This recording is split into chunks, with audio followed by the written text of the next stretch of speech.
Bueno, voy a pedirles de favor si pueden acompañarme a Segunda de Corintios, capítulo 8. Segunda de Corintios, capítulo 8, verso 1. Esta es la quinta parte del tema controla a Dios todas las cosas, y estamos viendo el control de las finanzas. Vimos que hemos estado viendo en los domingos pasados que Dios nos ha llamado a ser mayordomos. A mayordomo es un administrador, es alguien que se encarga de administrarle a alguien sus bienes.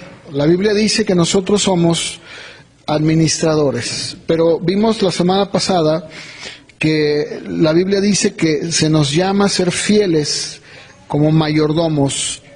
Hoy quiero hablar sobre la motivación.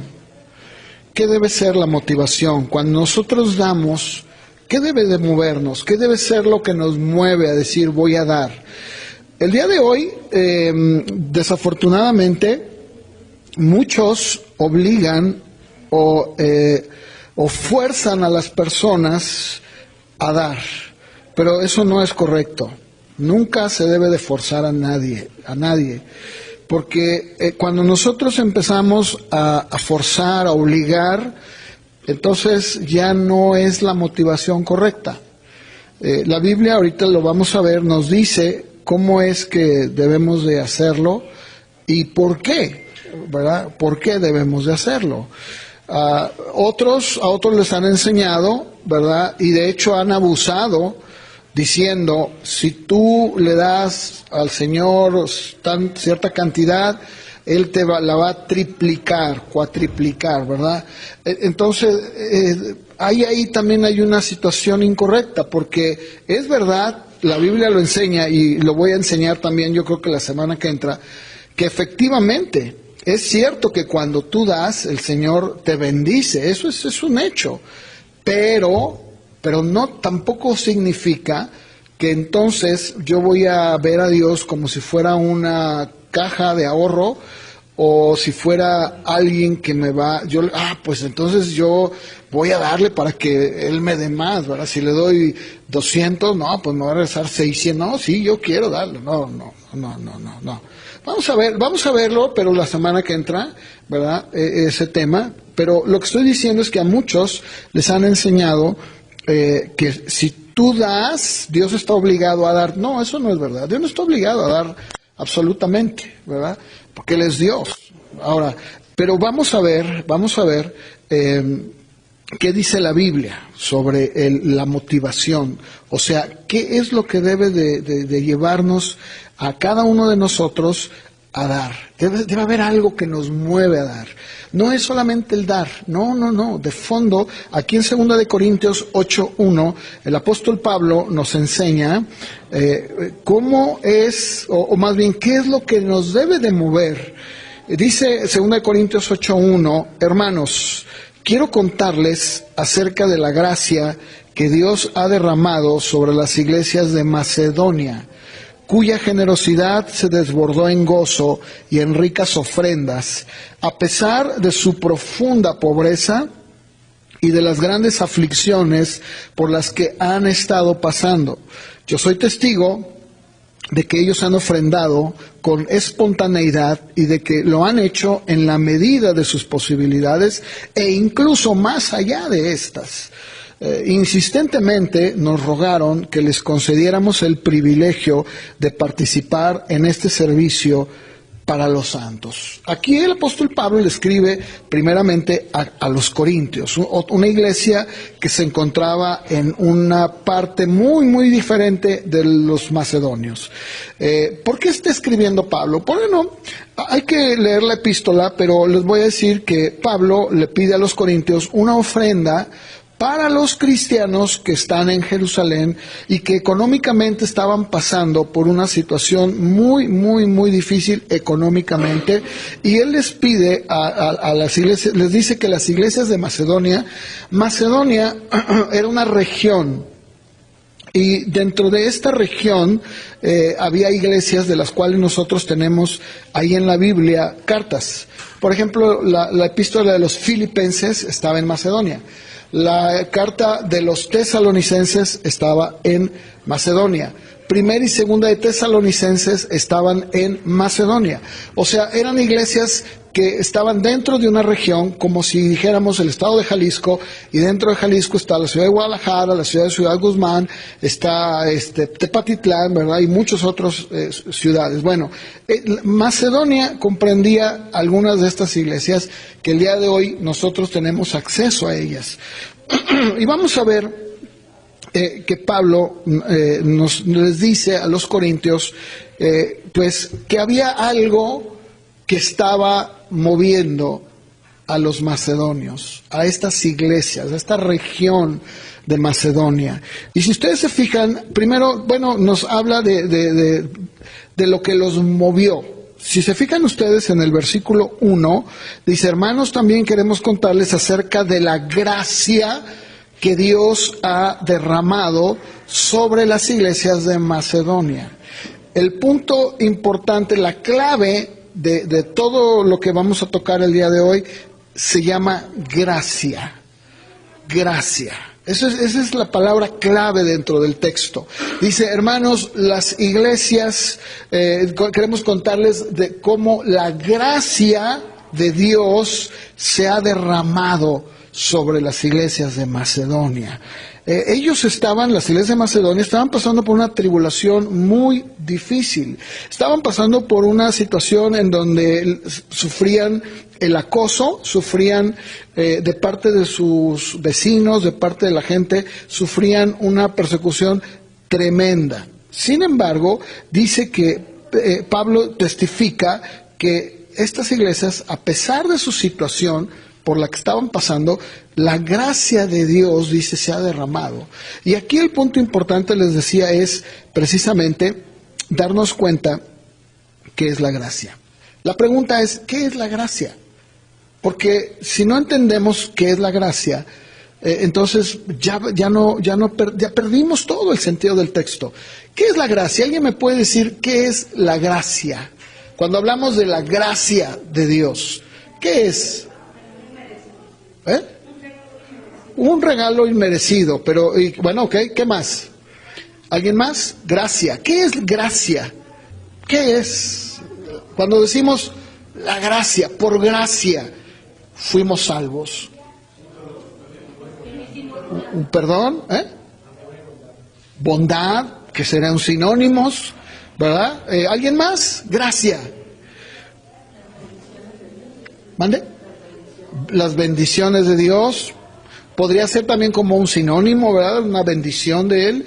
Bueno, la gracia en realidad es aquello que se nos da, aquella bondad, misericordia, perdón, de parte de Dios sin merecerlo, ¿verdad? O sea, es aquello, dice el diccionario, es un favor o un regalo que se nos da o se da sin ningún merecimiento particular.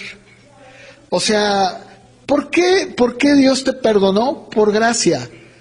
Sí, pero ¿qué es eso? Pues porque Él quiso perdonarte. Obviamente de fondo también está el sacrificio de su Hijo, no podemos olvidarlo, ¿no? Pero si nosotros nos damos cuenta, es un perdón o un indulto de una pena que se te da, ¿verdad? Pero se te indulta, se te perdona. Miren, vamos a ver, porque la gracia es algo que se nos ha dado, y en Efesios 2:8 dice Pablo, si gustan buscarlo, Efesios 2:8, me voy a esperar para que todos lo busquen, y vamos a ver, para empezar, cómo la gracia de Dios, por la gracia de Dios, somos salvos, ¿verdad? Dios al hombre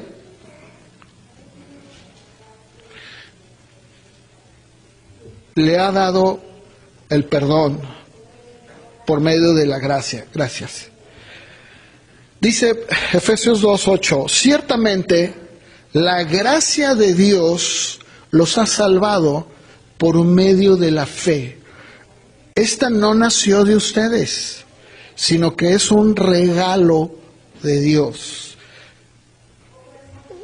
No es el resultado de las obras, para que nadie se vanagloríe. Fíjense, los macedonios no habían sido movidos a dar por una motivación humana, ni por bondad humana, no. Muchos dan porque tienen un corazón para dar, y está bien. Eso no movió a los macedonios. No fue eso. No fue el que ellos dieran para conseguir un favor de Dios, tampoco. No lo fue, tampoco, no. Es como dice Pablo en Efesios 2. Porque por gracia fuimos salvos. Por gracia. ¿Por qué? Por gracia. Porque Dios quiso perdonarte. Porque Dios al hombre, cuando el hombre se arrepiente y le pide perdón a Dios, ¿saben qué hace Dios? Lo perdona. Y alguien puede pensar, oye, pero ¿eso incluye al más vil pecador? Claro, así es, y aquí estamos nosotros como testimonio de ello, ¿no? Podemos decir, Dios me salvó, aun cuando yo no merecía. Mi vida era una vida cargada de pecado. Yo había pecado en contra de Dios, había hecho las cosas como yo quería, vivía mi vida como yo pensé que era, pero cuando me di cuenta, cuando alguien me dijo, oye, sabes que estás mal, tienes que pedirle perdón a Dios. Dios te quiere perdonar. La vida que llevas no es la vida que Dios quiere para ti. Y cuando el hombre reconoce su pecado, Dios no le pide absolutamente nada. Lo único que le pide es que se arrepienta, que pida perdón. Y cuando el hombre sinceramente, quien sea, algunas personas incluso dicen, oye, pero es que con ustedes es muy fácil ser cristiano, porque si yo he vivido mi vida de una manera despilfarradora, he hecho lo que yo he querido, pues ya vengo y pido perdón y me perdono. No, bueno, es que efectivamente, pero no se trata de fingir. No se trata de jugar, no. Es cuando verdaderamente tú reconoces que tu vida necesita de Dios, que has caminado y has hecho las cosas mal, que eres un pecador, que estás separado de Dios.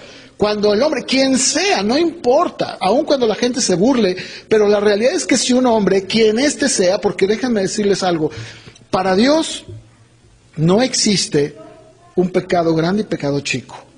El que una persona haya pecado de acuerdo a los estándares humanos de una manera más grande que otro, delante del pecado es pecado y lo ofende. Algunos se pueden decir, no, bueno, yo nunca he matado a nadie, yo nunca he hecho nada malo. No, sin embargo, eres un pecador y estás destituido de la gloria de Dios. Y tú necesitas tanto de Dios como el más vil pecador. Así, para Dios delante de Él, tanto tú, que puedes aparentar y ser alguien que puede decir nunca he matado, nunca he hecho nada, eres tan pecador como el pecador de los pecadores que está encerrado en la prisión de alta seguridad. Así es delante de Dios. Y muchas veces se nos olvida. Ahora, ¿y Dios de verdad puede perdonar al más vil pecador? Claro. ¿Cómo lo hace? Por medio de la gracia. Y voy a dar un ejemplo para que veamos nosotros qué es la gracia. Aquí en Efesios dice, la gracia de Dios nos ha salvado por medio de la fe. Porque la fe es lo que nos hace creer que Dios nos perdona. Porque no se trata solamente de decir, perdóname, sino que debes de creer que realmente te ha perdonado. Y que así ha sido. Ahora, vamos a ver un ejemplo de lo que es la gracia. Porque creo que todavía, hasta este momento, se nos hace un poquito difícil entenderlo. Pero vamos a ver, miren, Mateo 18, vamos a ver ahí un ejemplo, porque el Señor habló de lo que era la gracia. Él lo enseñó a través de las parábolas. ¿Sí? Ahí en Mateo 18, empezando por el verso 21, sus discípulos le preguntan al Señor, pues en este caso Pedro, que era uno de los más inquietos, le pregunta, Señor, si mi hermano peca contra mí, ¿cuántas veces debo perdonarlo? ¿Hasta 7 veces? Le pregunta, ahí en el verso 21. Oye, Señor, Bueno, ¿por qué preguntó esto? Déjenme decirles, porque los judíos enseñaban, los rabinos les enseñaban, que lo máximo que tú podías perdonar a alguien en el día eran 7 veces. Eso decían los judíos, los maestros judíos, los rabinos, decían 7 veces es el número perfecto que tú puedes perdonar. Más allá, si alguien te ofende más de 7, no lo perdones. Entonces él pregunta, y dice, bueno, Señor, a nosotros nos han enseñado que son 7. ¿Es así? El Señor le responde, verso 22. No te digo que hasta 7 veces, sino hasta 70 veces 7. ¿Cuántos son 70 veces 7? Muy bien, ¿sí? ¿Qué le estaba diciendo el Señor? En realidad estaba diciendo 490 veces vas a perdonar. No, era una manera de decirle 1000 veces, sí, ¿verdad? Una exageración, ¿no? 1000 veces. Ahora, vamos a continuar, verso 23. Entonces Jesús de aquí se toma y dice, por eso el reino de los cielos es semejante a un rey que quiso hacer cuentas con sus siervos, ¿verdad? Imagínatelo, ¿verdad? Un rey quiere hacer cuentas con sus siervos, verso 24, y cuando comenzó a hacer cuentas, le llevaron a uno que le debía plata, dice mi versión, por millones. No sé cómo lo digan sus versiones, si es que lo diga de una manera un poco más clara. ¿Alguien tiene otra versión? 60 millones de monedas de plata, denarios, era un denario, era el peso del denario. Fíjense, 60 millones de monedas de plata, ¿sí? ¿Ok? Fíjense, ya tenemos la cifra. Y como no podía pagar esos 60 millones de monedas de plata, su señor, el rey, ordenó que lo vendieran junto con su mujer, sus hijos, con todo lo que tenía para que la deuda quedara pagada. Pero aquel siervo se postró ante el rey y le suplicó y le dijo, Señor, ten paciencia conmigo y yo te lo pagaré todo. El rey, ¿verdad?, de aquel siervo, verso 27, se compadeció de él, lo dejó libre, escucha, y le perdonó, ¿qué? La deuda. A ver, hermano, dígame, ¿cuántos de ustedes, iba a decir cuántos deben, ¿verdad?, o han debido, mejor no pregunto. Todos, ¿verdad? ¿Cuántos de ustedes han tenido una experiencia así? O sea, se han visto en una situación económica tan difícil que dicen, no sé ni cómo voy a salir, ¿verdad?, de esto. Y de repente, ¿verdad?, surge por ahí que la persona a la que tú le debes dice, mira, dame tanto, o mira, dámelo pagando, y sientes que el cielo se abre. Respira, ¿verdad? O tal vez tuviste alguna deuda en el banco y ya cuando pagaste el último abono, dijiste, soy libre. Ahora yo te pregunto, si tienes tú o has experimentado una deuda, imagínate la deuda más grande, eran 60 millones de monedas de plata, ¿te imaginas lo que es eso ahora?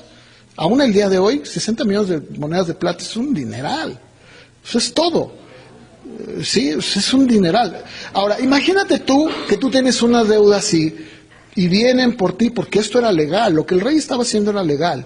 Él tenía el derecho de tomar a la persona, a sus hijos, su esposa, venderlos y tratar de recuperar un poquito, porque pues ¿cuánto me pueden dar, no? Digo, como para llenar la deuda, pues, no, ay caray. Entonces, imagínense, ¿mande? 44 millones de dólares. Impagable, hermanos, impagable. ¿Sí o no? Y sin embargo, dice que entonces el rey se compadeció. Lo dejó libre y le perdonó. ¿Sabes? Eso es exactamente. ¿Sabes qué estaba diciendo el Señor a Pedro y a los discípulos? Ese rey soy yo. Y ese siervo eres tú. Tú me debías todo. Tu vida, tu familia. Todo era mío, todo. Estabas completamente endeudado. Tú no tenías absolutamente nada.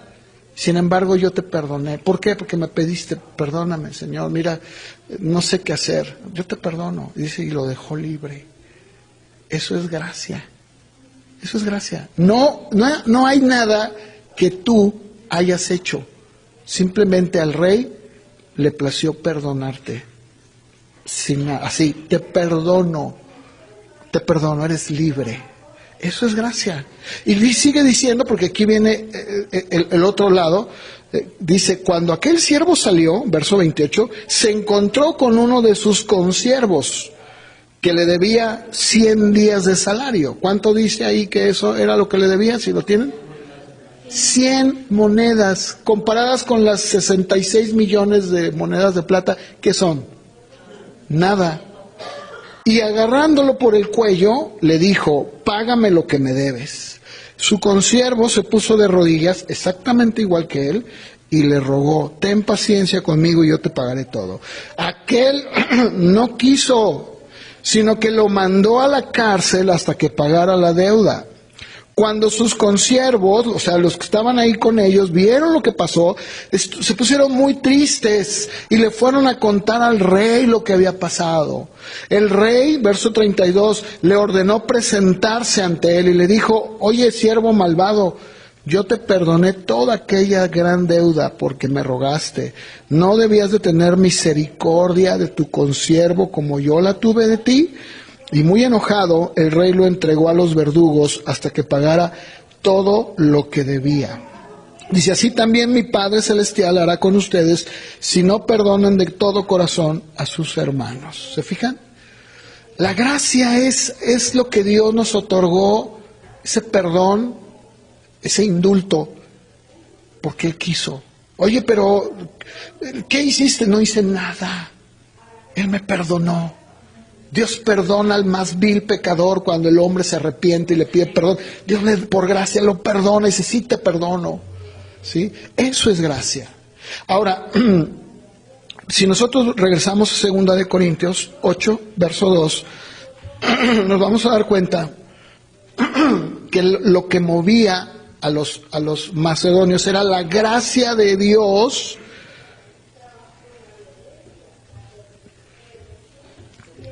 que les ayudaba a superar las situaciones más difíciles. Dice ahí claramente que ellos estaban pasando por una situación profunda, una profunda pobreza y de grandes aflicciones. Pero sin embargo, a pesar de su situación, a pesar de lo que estaban viviendo, dice que la gracia de Dios. A ver, ¿qué quiere decir? Que ellos pudieron ponerse en el papel de ese siervo perdonado y vieron la necesidad de otros, en este caso de los hermanos en Jerusalén. ¿Y sabes qué los movió a dar? La gracia. Decir, caramba, si Dios me dio a mí, sin importar si lo que yo decía la otra vez, el domingo pasado, no importa cuánto es lo que tú tengas, lo que Dios quiere es que seas fiel con lo que tú tienes. Si son 5 pesos, 5 pesos, soy fiel con ellos. 10 pesos, 10 pesos, soy fiel con ellos. Y veíamos también cómo la Biblia enseña a ser fieles en lo poco. El Señor dijo, porque fuiste fiel en lo poco, sobre lo mucho te pondré. Cuando nosotros aprendemos y nos damos cuenta de dónde veníamos, quiénes somos y lo que Dios ha hecho en nosotros, ¿sabes qué va a pasar? Que la gracia de Dios nos va a mover a dar, a pesar de mi circunstancia, a pesar de mi situación por la que esté pasando. Dice, los macedonios tenían una profunda pobreza, profunda. Estaban en una aflicción tremenda. Sin embargo, a pesar de ello, ellos fueron personas que estuvieron en la mejor disposición de dar. Porque ¿sabes qué hace la gracia? La gracia te pone en el lugar de la persona. Pero muchas veces actuamos como el segundo. O sea, nos deben 100 y nos olvidamos de que nosotros debíamos más. Y no estoy hablando en un sentido económico, estoy hablando en un sentido espiritual. O sea, muchas veces nos olvida que hemos sido recibidos por gracia, por perdón, y que lo que tengo no es mío, es de Dios. Entonces, ¿qué voy a hacer yo? ¿Qué tengo que hacer? ¿Qué me debe mover? Pues bueno, está bien, voy a dar. No des, por favor, no des, no, porque no sirve. Dios ve el corazón. Y si la gracia de Dios no te está moviendo, o sea, el ponerte en el lugar de la otra persona, de la situación, de la necesidad, a pesar, fíjense, ellos pudieron decir, mira Pablo, mira, ahorita estamos por una situación muy dura económicamente, no podemos, ahorita más bien estamos pensando en nosotros. ¿Cómo nos gustaría ayudar a los de Jerusalén, Pablo? Pero estamos pasando por una situación muy difícil. Y sin embargo, ellos no lo hicieron así. Vamos, ustedes, por ejemplo, pueden leer la epístola de los Filipenses, léanlo en su casa, y se van a dar cuenta cómo los filipenses estaban padeciendo por Cristo. Los corintios, ¿no? De hecho, déjenme decirle que la región de Corinto era una de las provincias más ricas en lo que era el Imperio Romano. Era un puerto, era riquísimo. Y sin embargo, era la iglesia que menos daba. Increíble. Fíjense, voy a tomar nada más algunos textos de las iglesias de Macedonia para que vean. Filipenses, voy a pedir que me ayuden muy rápido a leer. Filipenses 1, capítulo 1, versos 29 y 30. Que alguien me ayude así, poniéndose de pie y leyéndolo desde su lugar. Filipenses 1, capítulo 1, verso 29 y 30. Para que ustedes se den cuenta un poquito la situación. Gracias, Beto. Pablo les dice, porque por causa de Cristo, a ustedes se les ha concedido no solamente creer en Él, sino también ¿qué? Sufrir por Él. Dice, de la misma manera que está en conflicto en mí. Pablo estaba en la cárcel cuando él escribió esta epístola. Qué triste es ver que muchas veces nos olvida por completo que hemos sido recibidos en gracia y solamente pensamos en nosotros. Nos convertimos exactamente igual. Los filipenses estaban sufriendo literalmente, padeciendo. Y Pablo nunca les dijo, hermanos, no se preocupen, ¿verdad? Todo va a pasar. No solo se les concedió creer, padecer por Él, sufrir por Él. ¿Y sabes qué dijeron ellos? Aún en medio de nuestro dolor, de nuestro sufrimiento y aflicción, dice, nos han rogado reiteradamente participar en dar. Eso es gracia. Eso es gracia. La gracia va más allá. La gracia nos hace ver lo que realmente somos, lo que fuimos, lo que ahora tenemos. Y el no podernos quedar solamente viendo. Porque entonces no estamos actuando en gracia. Por eso dice, la gracia de Dios se ha derramado sobre ellos. Eso hace la gracia. En 1 Tesalonicenses 1:6, Pablo les dice, ustedes recibieron la palabra con gozo del Espíritu Santo. Esta es otra iglesia de Macedonia. Aún en medio de muchos sufrimientos. Y llegaron a ser imitadores de nosotros y del Señor. Los tesalonicenses habían recibido la palabra. Ustedes lean Hechos y se van a dar cuenta que cuando Pablo llegó a esta región de Macedonia, Berea, Tesalónica, lo golpearon, lo apedrearon. Es más, dice la Biblia que pensaban que estaba muerto. Se levantó y se volvió a meter a predicar. Y los tesalonicenses estaban sufriendo también por causa del Evangelio. Aquí lo dice. Ustedes recibieron la palabra con gozo, aún en medio de muchos sufrimientos. Y fueron imitadores de nosotros. Sí, efectivamente. Y luego ahí mismo, pero en el capítulo 2, verso 14 de 1 Tesalonicenses, dice, ustedes, hermanos, llegaron a ser imitadores de las iglesias de Dios en Cristo Jesús que están en Judea, ya que de parte de sus compatriotas sufrieron las mismas cosas que ellas padecieron de los judíos. Dice, la iglesia en Jerusalén sufrió persecución de parte de ¿quién? De los mismos habitantes de Jerusalén. Y ustedes están pasando exactamente lo mismo, pero en Tesalónica. Sufrían persecución. En el capítulo 3 de 1 Tesalonicenses también, pero en el verso 3, 1 Tesalonicenses 3:3, dice, para que nadie se inquiete. Pablo pensaba que estaban inquietos por lo que le estaba pasando, estaban sufriendo persecución. Dice, no se inquieten por estas dificultades, como ustedes bien saben que a esto se nos ha destinado. Cuando estábamos con ustedes les advertimos que tendríamos dificultades y como ustedes saben, así sucedió. ¿Se fijan? Las iglesias de Macedonia estaban sufriendo. Sin embargo, los de Macedonia no tomaron una actitud de decir, pobre de mí. No, Pablo, mira, es que de verdad, si supieras cómo está, nunca. Pero no solo eso, sino que dice en el verso 2 de 2 Corintios 8, que no solamente había una generosidad que la gracia ponía en ellos, sino que incluso había gozo. Gozo cuando daban. O sea, no era una situación impuesta. No era una situación de, bueno, ahí viene Pablo, ya va a escribir que le demos, ya sabe, siempre empieza a pedir dinero. No. Dice claramente, cuya generosidad se desbordó en gozo y en ricas ofrendas, a pesar de su profunda pobreza. No solo estaban contentos, sino que sentían abundancia de gozo. Ellos tomaron una actitud que Dios quiere que nosotros también tomemos. Cuando nosotros entendemos, lo dije hace un momento, que la gracia de Dios nos ha perdonado, que hemos recibido un indulto sin merecerlo, que la deuda era impagable porque esa es la realidad, era impagable, como el de la parábola.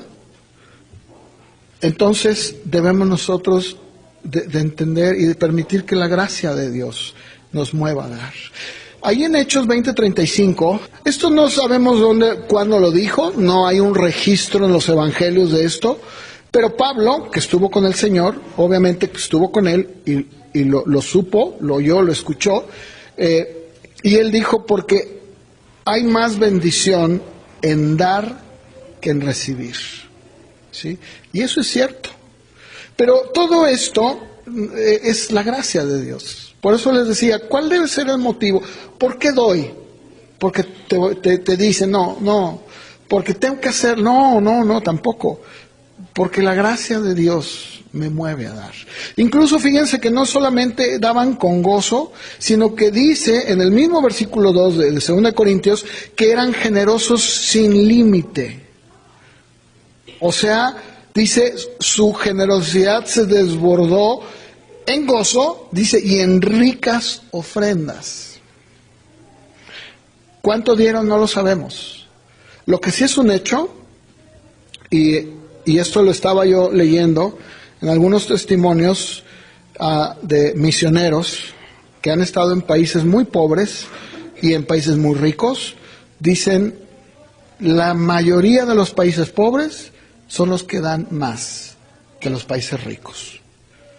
Por ejemplo, los camboyanos, ¿verdad?, son muy pobres. Casi el mundo entero siempre está haciendo colectas para estos países. El país está en África. Y un misionero que vivió allá dijo, ellos son gente tan generosa que dan más que muchos países europeos. Sí. Y eso es cierto, ¿verdad?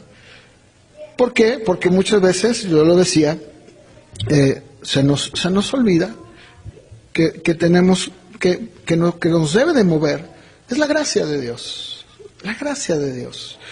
Pero también dice no solamente que ellos tenían gozo y que daban sin límite, o sea que tenían una generosidad sin límite, se nos dice también que ellos tenían una generosidad.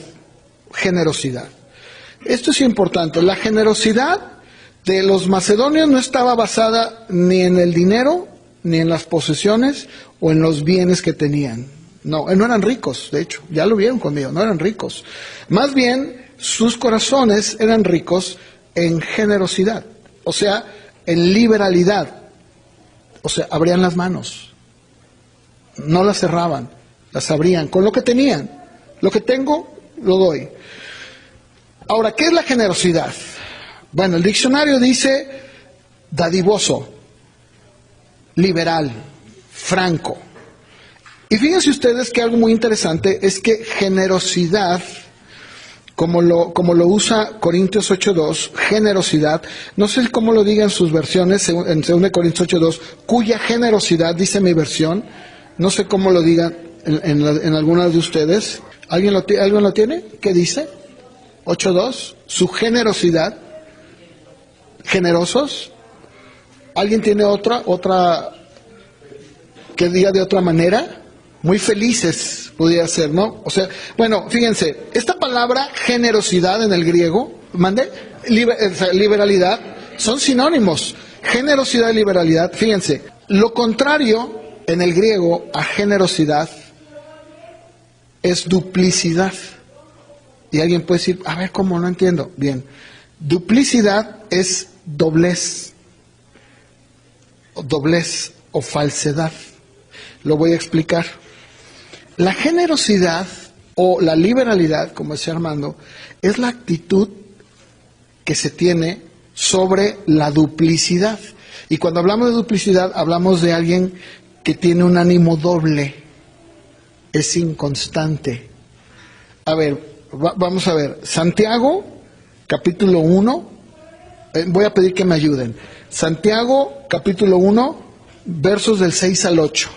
Esa es la duplicidad. Una persona que tiene un doble ánimo en su vida.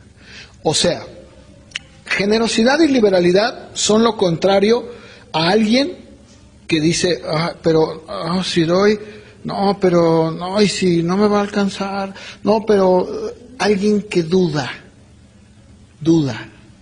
Y dice Santiago, la persona cuando pida con fe, sin dudar. Porque si duda, entonces es como la ola del mar, que es llevada de un lado a otro, ¿no? El viento la agita y la lleva de un lado a otro. Y dice, la persona que sea así, en el verso 7, dice, no piense que recibirá del Señor cosa alguna. No, nunca. ¿Por qué? Pues porque es inconstante, tiene duplicidad en su vida. ¿Cuándo? En todo. Entonces, la generosidad y la liberalidad son lo contrario a una persona que duda todo el tiempo, incluyendo cuando da. O sea, dice, no, pero, pero se regresó, se quedó conmigo. Ay, no, es que, o sea, de verdad, y les voy a decir algo, aquí es donde viene el meollo del por qué Dios muchas veces no bendice a la persona. No la puede bendecir.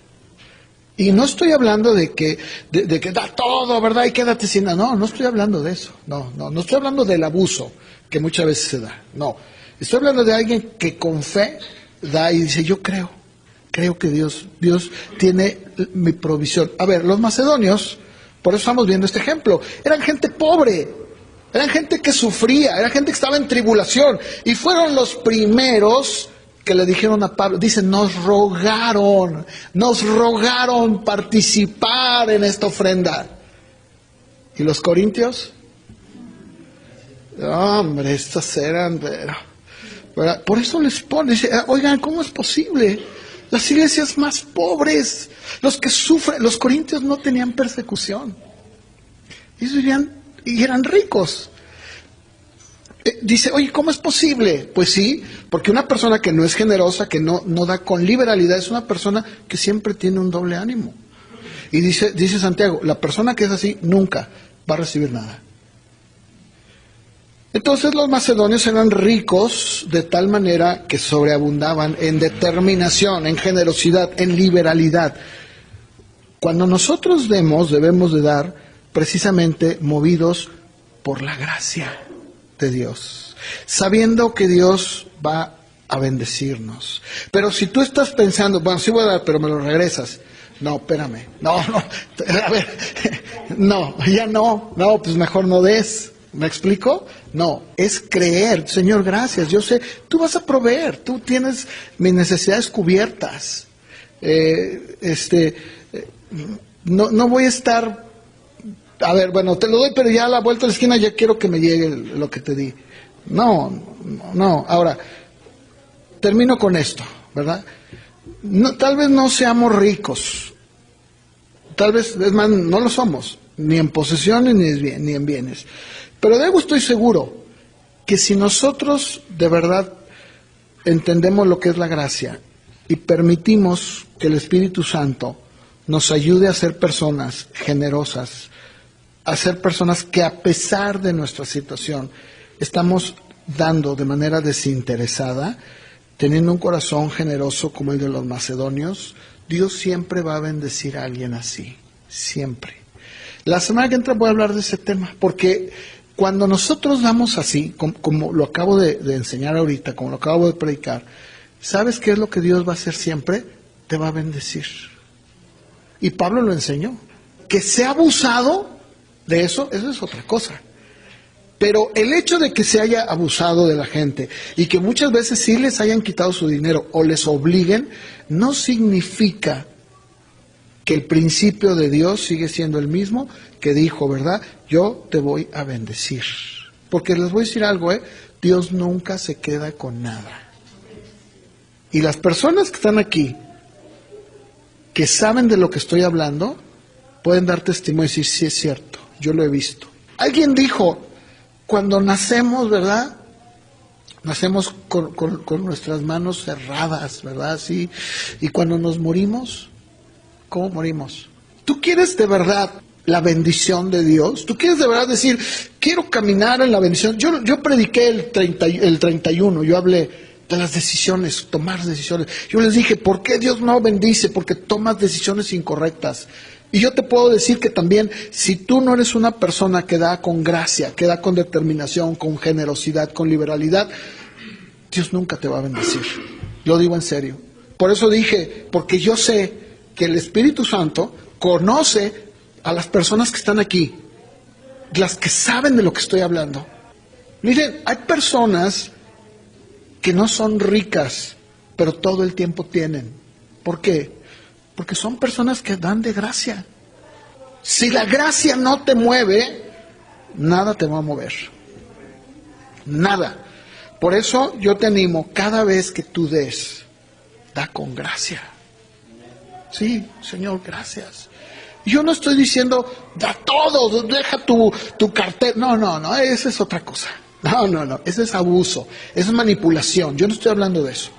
Yo estoy hablando de un corazón generoso, que no duda. No, gracias, Señor, mira, aquí está, tú me has provisto, me has guardado, me has bendecido. Cada día en mi mesa tengo alimento, en mi casa no ha faltado nada. ¿Qué es eso? Gracia de Dios. No retengas, te lo digo en serio. Créele a Dios. Mira, voy a terminar con esto. A mí me ha pasado muchas veces, Podría dar un montón de testimonios, así, un montón que me han pasado, o que nos han pasado a nosotros. Y a mí me pasó algo hace muchos años, cuando yo estaba soltero. Yo me fui a Estados Unidos para poder solventar gastos, para irme a Inglaterra a vivir. Un hermano que tenía una constructora me invitó a mí y a mi hermano y nos dijo, vénganse a trabajar conmigo y yo les voy a pagar, van a ser mis empleados. Obviamente yo no sabía absolutamente nada, es más, no sé tampoco todavía de carpintería, no sé nada. Pero dijo, y ustedes van a ser mis ayudantes. Pues bueno, nos íbamos con él todos los días, duramos varios meses. Después de que juntamos nuestro dinero para nuestro pasaje y un poco más, porque eso es la verdad, un día en su casa hubo una reunión. Había varios hermanos. Ellos cada año venían a México, este grupo de americanos. Ellos venían a construir iglesias aquí en México, a lugares muy pobres, allá en el norte, los ejidos le llaman allá. Y recuerdo que una hermana quería venir, pero dijo, hermano, no tengo dinero, me quedo sin dinero.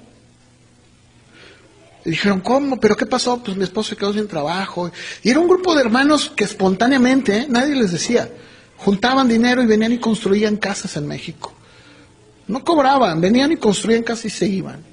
Gracia. ¿Qué los movía? Gracia. Estoy hablándoles que habíamos trabajado meses. Levantarnos bien temprano, regresar bien tarde. Ustedes saben de eso, ¿no? Estás juntando. Ese día, bien claramente a mí el Señor me dijo, dale tu dinero. Dije, ay Señor, ¿sabes qué? Yo aquí no oigo nada. No se oye nada. Dijo, dale tu dinero. Dije, no me digas esto.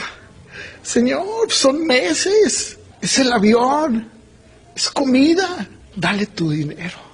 Y la verdad, hermanos, les mentiría si les digo, yo lo di espontáneamente. No, me resistí. Y, Señor, y tratando de convencer a Dios. En eso llega mi hermano Víctor. Ustedes ya lo conocieron, ¿no? Que vino aquí. Y me dice, yo estaba ahí sentado. Y me dice, oye, ¿sabes qué? Dios me dice que le demos el dinero a la hermana.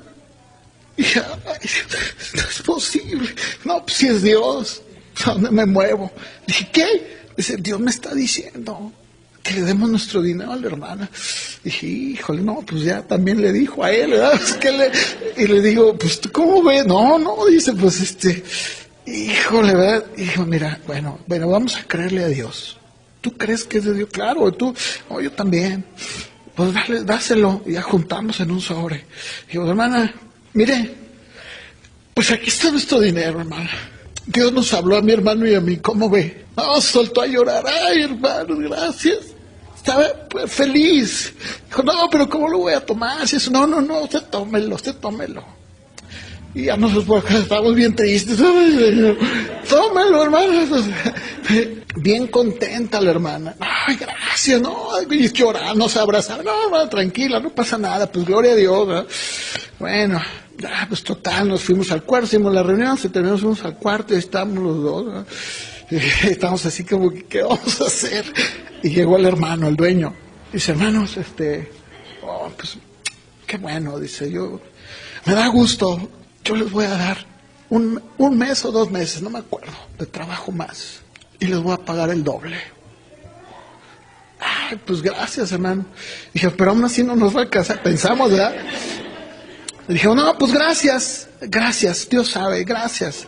Nos quedamos otros 2 meses ahí a trabajar. Cuando ya acabamos y todo, juntamos nuestro dinero. Y ya nos pagó, dijo, como les dije, aquí está. Y al final dice, ¿saben qué? Les voy a pagar yo todo. Si yo les voy a pagar su vuelo. Y les voy a dar lo doble de eso que tienen ahí. Y yo, ¿qué? ¿Así? No, hermano, nos fuimos, de verdad, doble de lo que tenía. No, pues íbamos bien contentos, ¿no? O sea, casi íbamos viendo a todos lados, ¿no? Con nuestros billetotes de dólares aquí. No, nos alcanzó para vivir meses allá, comer. ¿Qué nos tomó? Fe. Creerle a Dios, ¿sí? A ver, yo les he enseñado, ¿de veras tú crees que Dios ignora tu situación? No, claro que no. Sin embargo, muchas veces Dios prueba nuestros corazones. Pero si nosotros entendemos que por gracia de Dios, estoy aquí, me mantiene, sigo adelante, ¿sabes qué va a pasar? Voy a tener un corazón como el de los macedonios. A pesar de mi sufrimiento, sí. A pesar de tu tribulación, sí. De tu pobreza, sí. Dios te va a bendecir. Y eso es un ejemplo. Yo les puedo dar muchos. ¿Qué me debe mover? La gracia. Gracia. ¿Por qué no se ponen de pie? Vamos a terminar con una oración y que el Señor nos ayude a ser personas que vivimos en gracia. Y déjame decirte algo. Sí quiero aclarar y decir algo. No solamente es la gracia en lo económico, es en todo. Es la gracia en todo. Mi actitud, mi servicio, lo que hago para Dios. Debe ser gracia de Dios. Señor, lo hago por amor, porque la gracia me mueve a hacer las cosas. vivir para ti todo el resto de mi vida. Señor, gracias, porque yo era ese siervo, yo era ese hombre, te debía un montón de dinero, impagable, y tú me perdonaste. ¿Sí? Ahí en tu lugar, acompáñame. Señor, gracias, Padre, ayúdanos, Señor, porque muchas veces se nos olvida y nos convertimos como el segundo siervo, que pensamos en lo poco, lo poquito que nos debe el otro, y exigimos, cuando la realidad es que si nosotros volteáramos atrás, nos daremos cuenta de todo lo que tú nos perdonaste, todo lo que tú nos diste, y todo fue por gracia, por gracia. Señor, gracias, Señor, porque yo sé que tú quieres bendecir. Tu palabra dice que tú amas al dador alegre. Que toda nuestra motivación, no solo en dar, en todo lo que hacemos, sea siempre por gracia. Recordando quiénes somos, quiénes éramos. Ayúdanos, Señor, te pido. Que esta iglesia nunca, Señor, experimente un corazón endurecido. Que no se convierta en una iglesia como la de Corintios, Señor, que vivían tan plácidamente que se habían olvidado, sino más bien que nos convirtamos en iglesias, o en una iglesia como las de Macedonia, que aún a pesar de su sufrimiento y su pobreza, estaban ansiosos, deseosos de ayudar, de dar, tener un corazón generoso, porque la gracia se había derramado sobre ellos. Habían entendido lo que era la gracia. Muchas gracias, Señor. Te damos las gracias, Señor. Te pido que seas con cada uno como ha sido hasta hoy.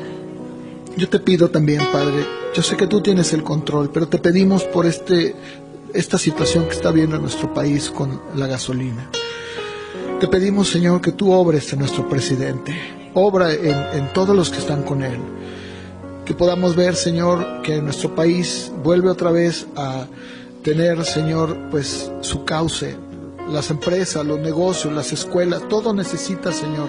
Yo sé que esto lo sabes, yo sé que tú tienes el control, pero también sé que tú quieres que te pidamos. Y yo te pido, Señor, con mis hermanos, que tú obres en medio de esta situación en el país. Gracias te damos por todo. Bendice a cada uno al ir a sus hogares, Señor. En el nombre de Jesús te damos gracias, Padre. Amén. Pues que Dios los bendiga.